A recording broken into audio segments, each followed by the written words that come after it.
Hey guys, welcome back to the channel. My name is Pope Metallicus, and welcome to another episode of Random Fandom, where I talk about some of the other things other than music that I'm into. I believe the first one we did was Warhammer 40K, which y'all know I'm a huge fan of, and then BattleTech. So today I figured we'd talk about my first real fandom that I was part of ever since I was a very little kid, and one of the most influential shows of all time, that being Star Trek. And man, what a topic to talk about. I mean, despite its modern incarnations being a little inconsistent, shall we say, this series and this franchise has been more than 50 years in the making and absolutely changed the world for the better.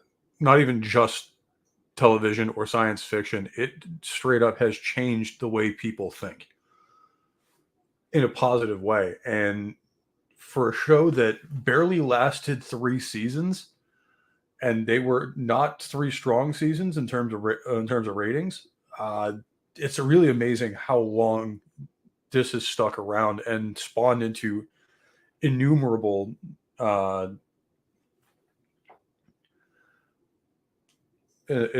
just innumerable variations and spin-offs, and some of which are outstanding.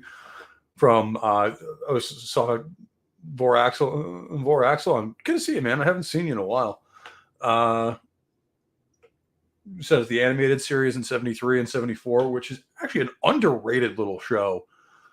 Like people sleep on it because I think it was on a different network or something along those lines, and that was it just didn't do well. Or the motion picture era, which is my favorite era of Star Trek because god damn, everything in it was just gorgeous, and the plots were well written as well. To my first introduction in Star Trek being TNG or the Next Generation, which was on when I was a very very little kid. I used to remember sitting there and watching it with my dad every Saturday. It was just awesome. And yeah, Captain, have fun. If it was not for the animated series, no one ever would have gotten to see the motion picture, and that would have been a shame because we would not get one of the greatest scenes in movie history with the introduction scene and the initial flyby about the around the refit of the Enterprise. Which, don't get me wrong, I love how the TOS Constitution class looks, but the increase in budget and the later era in design, one of the coolest upgrades in movie history, especially because it's supposed to be the same ship, just better. And holy shit, did they knock it out of the park! And I mean that everybody throws out Wrath of Khan as the best motion picture era movie, but I actually turned some people's heads because I like the motion picture better. I think it's a lot more Star Trek than everybody else. And hey, Fitzjozo, we got Christian Delorman here, Commander Phil, Captain Have Fun. Welcome to it, boys. But yeah, it's the original series is such a interesting or such an interesting beast, not only because of when it came out, but also all the problems they ran into and shit that they had to work around. Although I was reading a little blurb from Gene about the show, and basically one of the reasons he did sci-fi is you could cover a lot of topics in a science fiction setting that the censors would never have allowed you to discuss in like a normal sitcom or whatever. So you could get away with a lot of stuff that you just straight up could not talk about on uh, national television. And some stuff they did some stuff in the actual show that they could not show to everybody.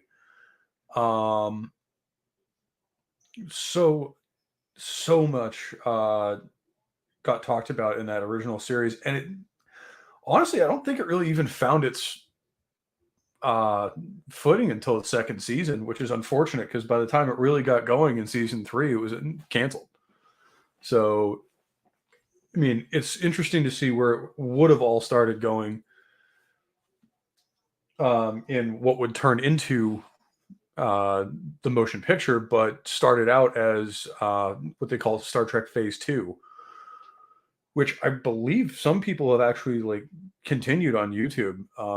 I've seen episodes of it where they actually, and the Enterprise would have looked a little different as well. It had like a middle of the like a midway point between the refit we see in motion picture and the original series.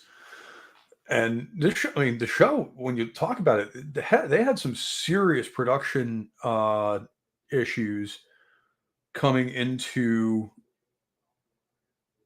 the main show. I mean, the show itself didn't air till 67? No, 66. And they started with a pilot, didn't go anywhere. They didn't even show it at first. The first episode, The Man Trap, is pretty much universally regarded as one of everyone's least favorite Trek episodes because it was just kind of there. It's just kind of, okay, it's a thing. It was a good introduction to some of the cast. And, you know, just like most TV series, especially Trek, any experienced fans will know that these guys never really figure it out in the first season. Like they always have an idea for what they want the show to be, and then things either need to change or they need to rewrite some stuff because it's just not working, or you know, things happen. So you know, a rough first season is like a rite of passage for most Star Trek, with the exception of Deep Space Nine. I will say that right now. Deep Space Nine was fucking great from the get go, and never stopped. Voyager kind of grows on you a little bit.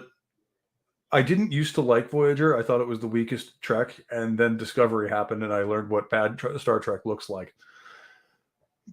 But no, I mean this series, when you think about it, it's gone so far beyond just another TV show or whatever. It's changed how it's become part of our culture in a much larger way. It's almost like the only thing I could think of that's more impactful culturally to us in this vein would be something like Star Wars or Dune, where everybody, not even in literature, in actual technology, has taken stuff from this show. Whether it be the view screens or you know the flip open communicators, which the guy who invented the flip cell phone fully admits he stole the idea from watching reruns of Star Trek in the 70s. All sorts of stuff that you know they considered very high tech in 1967 is now just commonplace, and I think that's really cool. In that, I mean, this one guy's vision for a TV show about a western in space, essentially, at least as it was initially brought onto the production, ends up changing not only people's lives and stuff, and you know how TV shows are done. But damn, it was really good. Um, yeah, and that's yeah, that's the thing. Voyager was one of those like I don't know whether it was because we always had Star Trek from '87 up till then, but it was just kind of a maybe I'll watch it if it's on. Whereas with Next Generation and DS9, every Saturday you had to be glued to the TV at the time, and the younger kids won't understand what that means. But you know, you couldn't just go and watch these things on Netflix or whatever. You sat down and watched it, and that was it. That was the end of it. You'd see it in a rerun sometime because DVD wasn't even a thing yet, let alone any kind of digital recording. And if you wanted to, the easiest way to record it would be to tape it on your VCR, but you would need an entire library worth of storage just for one series. And I don't know if Cisco is overlooked, because everybody I talk to about him is like, no, that man's awesome. I don't know if he's the best captain, but he's right up there with Kirk for me. And I say this as a guy who genuinely loves Jean-Luc Picard, love everything about him, and he was my captain for my first Trek series. But I think Cisco is just a little bit better character. He's much more believable, and he's much more flawed as a character. And I love the fact that not only as a captain, but as a man, the dude was just really well written and played. Avery Brooks is an underrated actor for his ability to bring that to the foreground. And he wasn't this guy who exploration was his life, or a man who was basically married to the ship or to Starfleet like Kirk was. The dude was literally just a single dad trying to raise his kid. And actually, I mean, when you look at it, at the beginning of the show, he even tells Picard he's not even sure he wants to stay in Starfleet.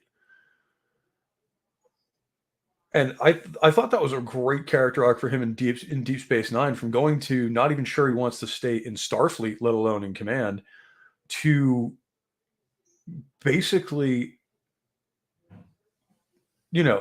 find purpose in his role, to the point where he's very sad when he leaves. And it's incredible to me that you can get that in 7 seasons.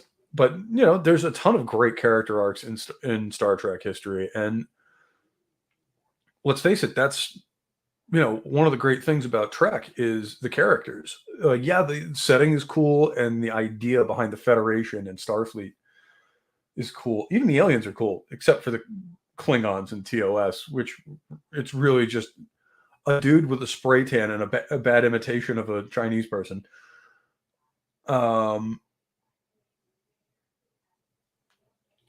But that was the kind of money they were working with too. I mean, first of all, it's 1966. The special effects were not great.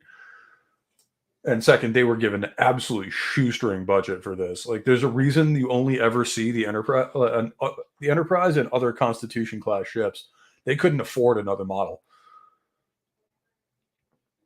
And yeah, that's right. I forgot he is the only one that has a dad, that's a dad that we knew about, because obviously David from the Wrath of Khan is Kirk's son, but we don't know that until well into TMP, or into the motion picture era. Because at that time, the Enterprise is already ancient and basically a training ship. So, and probably, shortly before decommissioning. So, yeah, that's true. And he was a very different type of captain too, where he was a lot more,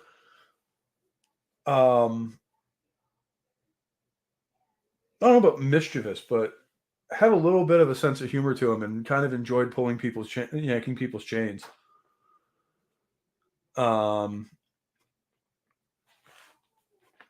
Especially Gul Dukat. The relationship between them was freaking great. Like, Mark Alimo is possibly the best Star Trek villain of all time, Ricardo Montalban included. And I'd say this as somebody who genuinely likes Wrath of Khan. It's a great movie. I just think motion picture's better. You get to see the Enterprise again, and especially when it came out in 1979. I mean, it had been a decade since any Star Trek fans had seen the old girl. And I think Gene knew that, and kind of realized that they really need to put on a show for the reveal of the new ship. And I love the way that scene is written, where you're basically seeing through Kirk's eyes and falling in love with the Enterprise all over again, just by watching her on the screen there. And that score by Jerry Goldsmith is the best movie score in anything, Lord of the Rings included. I will fight people on that.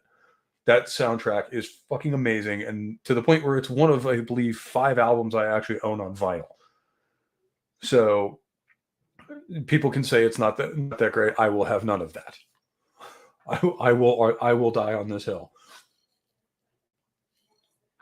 But as far as the show goes, I mean, it was far more popular in syndication than it ever was uh, in its first run, and really just inspired a whole generation of people to not just think differently. Yeah, and yeah, for they could afford about like 3 models for the entire series, so they basically just took Romulan decals, stuck them on a Klingon battlecruiser, and then made some shit up about why it was Romulans driving it. And I kind of do love that about the series is you make do with what you have. So it's like, oh well, you need this kind of budget to do that kind of stuff. Well, we don't have that kind of budget to do what you can. Like but like that's all setting and stuff like that, which is important, hugely important. But the characters were what people really flocked to. I mean, you had James T. Kirk, who was possibly the most recognizable character in television. Um, you have Leonard Nimoy as Spock, who was very interesting for an alien, like where he looked very human, behaved kind of humanish, but not really. Um, Very interesting cat from minute one, and the entire cast was done well. George Takei, much as a lunatic as he may be on Twitter, was great as Sulu, and it was one of the first times you'd seen an Asian in a leading role. Because I believe this came out before the Green Hornet. I may be wrong on that one. But yeah, this was one of the first times an Asian was in a major role in a show. And you want to talk about being progressive for your era. Nichelle Nichols, a black woman, being on the show at all, and yet in a primary role as an officer in Starfleet in 1966, that was mind blowing. No one had ever done that before. It was like people were floored by it. They'd never seen this. And it was one of those things too where I think a lot of people I think didn't know what to make of this show at first. And yeah, I heard about the uh, end of that series. My personal big sad moment was when they basically just left the Galileo shuttle set that they had. Just they used it for one scene or for one show, and then they left it out in the desert because it was cheaper than bringing it back. So it's just like, oh, okay. And it just sat out in the desert there for like 40 years, and I think somebody went and got it and restored it. But it's even little bit of lore here. If you guys play the first 2 Fallout games, one of the random encounters in that game is with the Galileo space shuttle or a Galileo shuttlecraft that it's basically just crashed in the desert. No explanation, no nothing. If you didn't know the backstory, you'd have no idea why it's there. But I thought that was a really cool little Easter egg. And yeah, Fizz, George Takei is just absolutely unbelievable at this point. Where it's like he has the most brain dead takes I've ever heard. Like Mark Hamill is smarter than he is.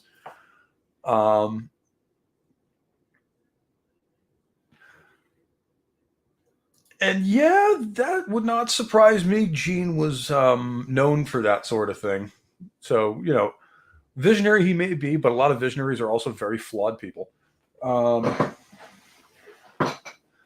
was another interesting one where, interestingly, the company that owns or that produced Star Trek, Desilu Entertainment, was the other major show at the period that had husband and wife on both working on the same show. Majel Roddenberry obviously playing Nurse Chapel in the original series and was the voice of the computer in every other Star Trek series that was done before her death. And she probably will be again if the AI has their way.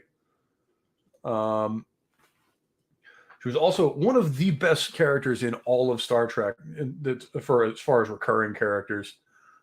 That being Luxana Troy, who basically exists to just be a absolute dynamo on screen and just steal the show in every episode she's in, and also to have a crush on at least one of the characters in the main crew, whether it be Picard or Odo, surprisingly. And it's like that was the cool part with this with the writers for this show. Even the side characters were pretty cool, from Khan to Harry Mudd to the absolute legend and walking stereotype that is Quark. The side characters are so memorable in that show, to the point where some of them even like kind of became part of the main cast. Like Garrick, I think, was supposed to be a throwaway character for one episode, and it was so good they just couldn't get rid of him. It's like, no, this is great. We have to keep him around. And any show that's around this long, they got to be doing something right. And a lot of the writers, whether it be Gene himself or any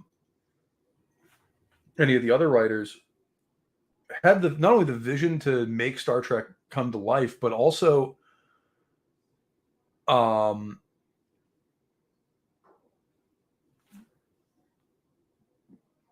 build in enough of a universe or characters. Like, usually you'd have like a monster of the week or whatever, and that'd be the end of it. Like, they go off into the nether worlds of wherever fictional characters go to die, and then that would be it. But Trek genuinely brought back a lot of characters because they did so well and were so popular. And yeah, Nichelle Nichols was hot back in the day. I'm not going to lie to you. Unfortunately, she passed not too long ago. Unfortunately, I think Shatner's one of the only ones left, him and George, which I'm sure neither one of them is happy about. The hatred between those two, even back when the show was on air, is absolute legend, to the point where they could barely get George to sign on for the movies because Bill Shatner was going to be around. And the trouble with Tribbles, it's one of their most famous, and it's not a bad episode. It's hardly one of my favorites, though. I mean, you have the Balance of Terror and the Doomsday Machine, and I forget the name of it. So many cool episodes and so many interesting ideas. And this was an era too where you couldn't talk about certain things on TV, you couldn't do certain things. And yes, unfortunately, Christian, we only saw the green chick once. Very sad about that. There were plenty of beautiful women on their show, though, in very skimpy skirts, and I'm very, very thankful to Gene for that, because I know it was his idea. And then it was rumored for a long, long time that Kirk and Rand had a thing going, because you basically saw her light up every time he was around. But that, and you have this, the ensemble cast there was just brilliant. Whether you're talking James Doohan as Scotty, or Walter Koenig as Chekhov, which for the time in the 1960s was amazing that they thought the Russians would still be around in the 2200s, because this was the height of the Cold War. But that's part of the aspirational nature of Trek's universe, and something I fell in love with very, very early on is that basically this is what's possible if we all stopped hating each other for a minute and actually started getting shit done.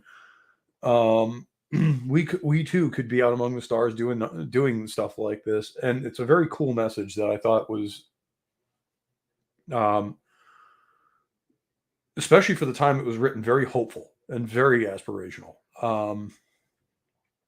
Now, do I think that's going to happen? Absolutely not. I think, you know, we're headed more towards a universe like BattleTech or 40K, where basically everyone's at war all the time. Why? Because reasons. Um, but that's, I think, one of the things that makes Star Trek stand out, even among 60s sci-fi. A lot of it was very aspirational, but um, a lot of it too was kind of like forcibly, like, oh yeah, we're going to be so much better in the future, and yeah, and they didn't really back it up with anything.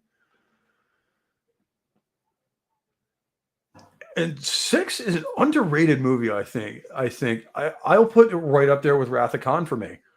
Star Trek Six is an amazing movie, and I forget the actor's name. The guy who plays General Chang, brilliant, absolutely steals the scene in every shot he's in. One of the best Klingons of all time, other than my boy Worf, of course. Um, like there was everybody did well in that. The supporting cast was brilliant. The main cast was the main cast, and I thought it was a really good send off to to that generation of Trek. It wasn't Christopher Lee, was it? I wouldn't. No, it wasn't Christopher Lee. Christopher Plummer, maybe. But no, it was genuinely impressive that you could be on the sixth movie of the series and still have that much to say and do that much different stuff with it. And it was an interesting time to be a Trek fan, because when you look at it, um, the Next Generation was on the air.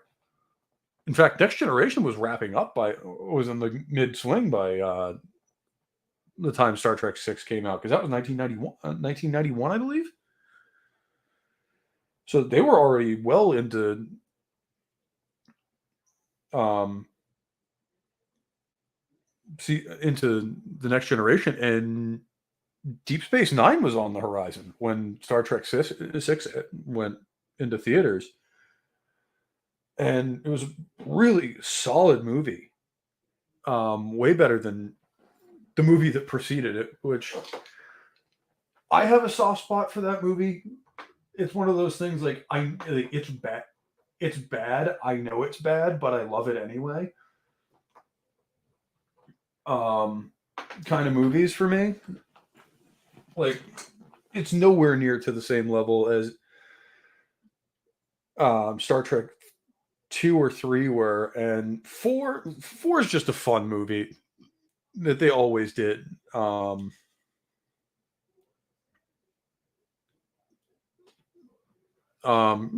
four is just fun, not particularly groundbreaking, but pretty good. I knew William Shatner was from Montreal, but Christopher Plummer I wasn't aware of. I thought he was, if anything, English. And Star Trek Five is the one about basically someone stealing the Enterprise A, best ship of all time, hand hands down, freaking the refit Enterprise / Enterprise A is the best looking ship in all of science fiction. But five, someone steals the Enterprise A shortly after she's commissioned and takes her to the center of the galaxy and meets a being that claims to God, which is where we get the brilliant line from William Shatner of "What does God need with a starship?" Which, excellent point by him. Kirk may be many things, stupid isn't one of them. And yeah, it's not a bad movie. It's just overall just kind of there. When you compare it to the absolute classics of the motion picture and Star Trek Two, it does not hold up anywhere near as well. Um, it's I will say all six of the movies are worth a watch. Um, I wouldn't say that it's worth a repeat watch or anything like that, but it is well worth your time. There is no such thing as a bad Star Trek movie until we get into the Next Generation era, which, man, Generations pissed a lot of people off for all the right reasons. Um, I don't know what you guys thought about it. I saw Generations as a kid, so I didn't have as many problems with it. But then again, I also didn't know about a lot of it until well after well after the fact. So I remember having much more, and that is possibly the most Montgomery Scott moment in all of Star Trek, where he's just sitting there bitching about all of the problems. It's the most Scottish and the most Scotty thing I've ever seen. And First Contact, I actually really enjoyed. I thought it was a very fun movie. It was a little actiony for a Star Trek movie, but that's not necessarily a bad thing. Um, but that's you know, um, First Contact was great. Insurrection and Nemesis are really the two I have a big problem with. And Insurrection was a good idea, just done poorly, and Nemesis was just a mistake from top to bottom.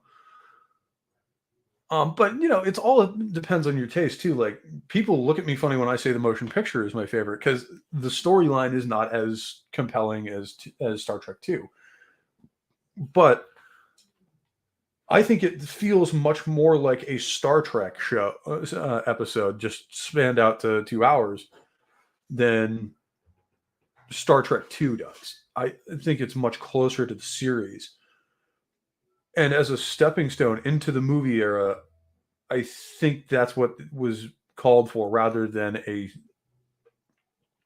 um,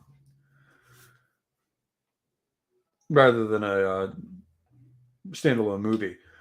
Although I did like how they showed off things that you can never could um,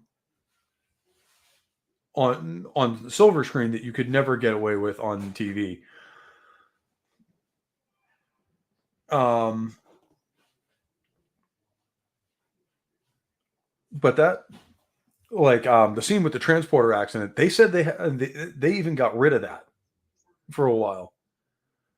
I think one of the director's cuts of the Blu-ray has the scene in it where they show an outline of um, what happens, and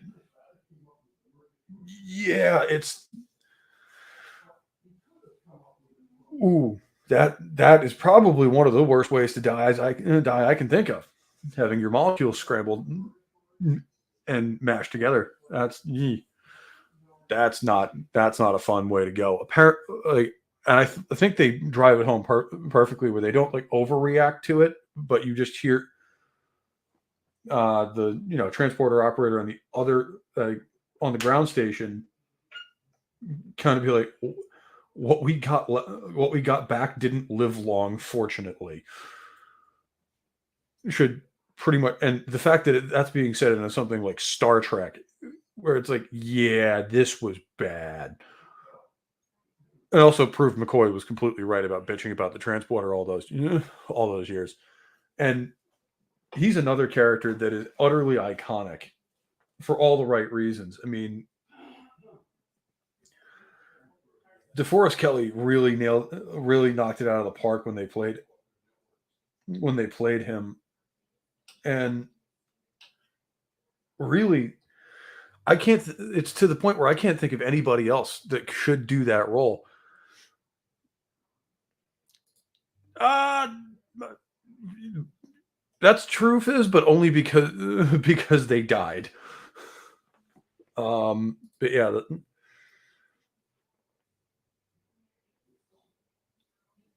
oh, that's right. Yeah, I forgot it was his nephew.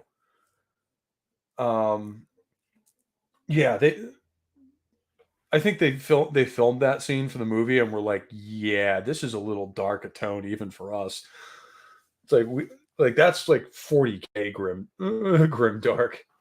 Um, so they kind of deleted the scene. I think one of the editions of the DVD has it because I remember having seen it. Maybe as a deleted scene, but overall, really fucking solid movie. I would put it as one of my favorite movies of all time, not even just Star Trek. I really thoroughly enjoy that movie because it's got a little bit of everything.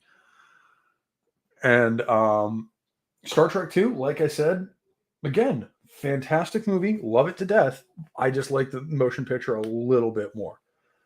But it rightly deserves its crown as one of, if not the greatest Star Trek outputs of all time. Um,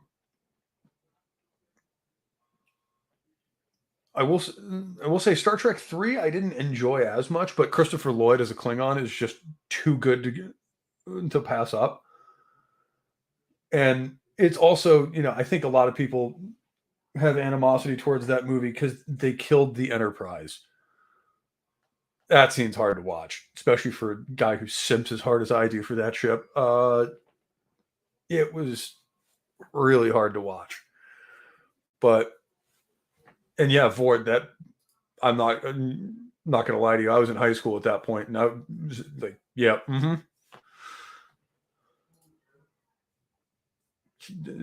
may have been older, but god damn. But yeah, that they were really cranking along with movies. Star Trek 4, I think the model wasn't ready for the Enterprise A in time because they did have to change the model because it was beat to hell after 3 movies. And that's one of the things like people say like, oh well, you never see the damage to the ship. Yeah, because they couldn't afford to damage the model. Um, and constantly repainting it was too much of a pain, so they almost never showed it. Like they'd kind of smudge it a little bit and then clean it later.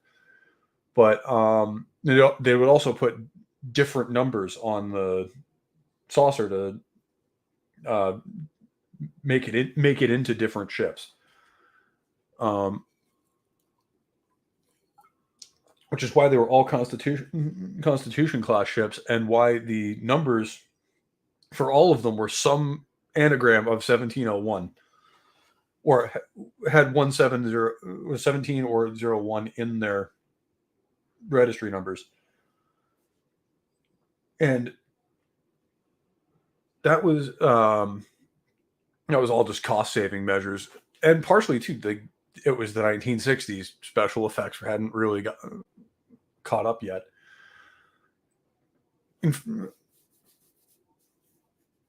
And like that, but that was the cool part, especially with the older Star Trek stuff, is you didn't have CGI yet, so you had to like the transporters and stuff like that. You had to really kind of figure out a way to get that effect across without looking cheesy or being animated.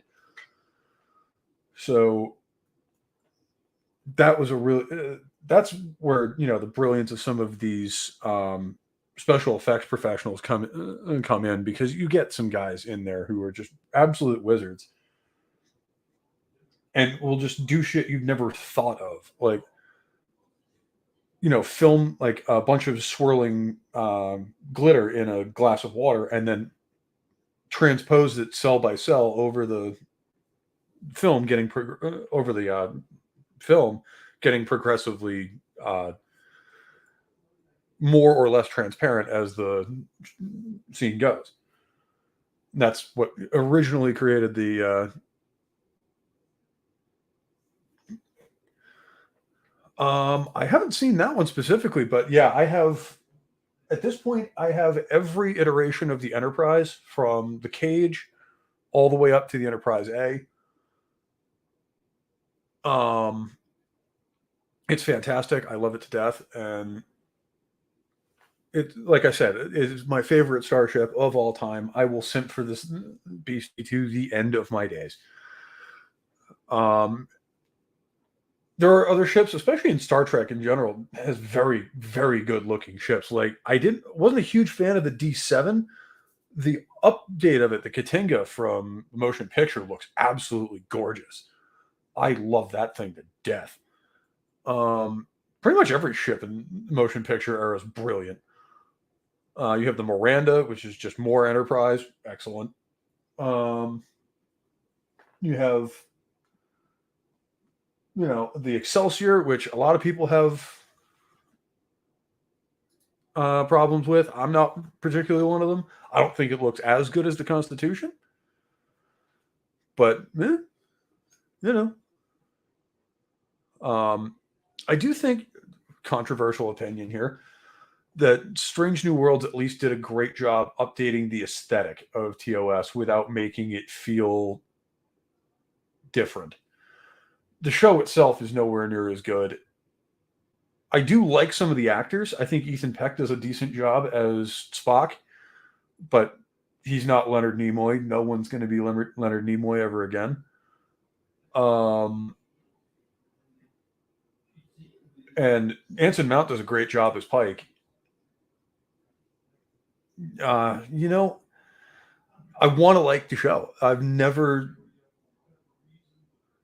wanted to like a ship more, like a show more than this. And you know what? Season one, I actually did enjoy. Season two, I'm not really a fan of. Like, it's just not doing it for me. And especially, I think they've done a musical episode. I've actively avoided being exposed to that one. So that's, yeah, a Star Trek musical. I'll take things I never wanted to exist for 500, Alex. But yikes! I mean, this is what New Trek will do to you. Like, it gets you 90% of the way there and then pulls the rug out from under you. But like, there were some moments in season one where I was legitimately like, yes, you get it. This is Star Trek. And Picard season three, I will say, I got to give credit where it's due. They did a great job on it because they got a showrunner in there who actually gives a shit about the source material, not Akiva Goldsman again. But I think the show does do a good job of capturing the TOS aesthetic very well and updating it so it doesn't look absolutely terrible on 4K on a 4K TV.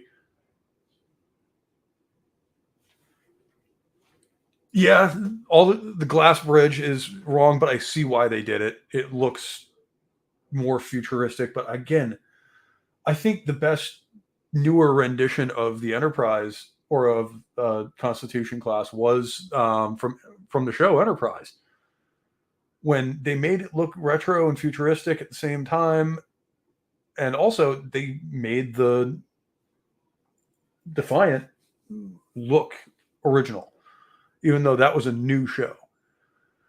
And yeah, state musical Star Trek.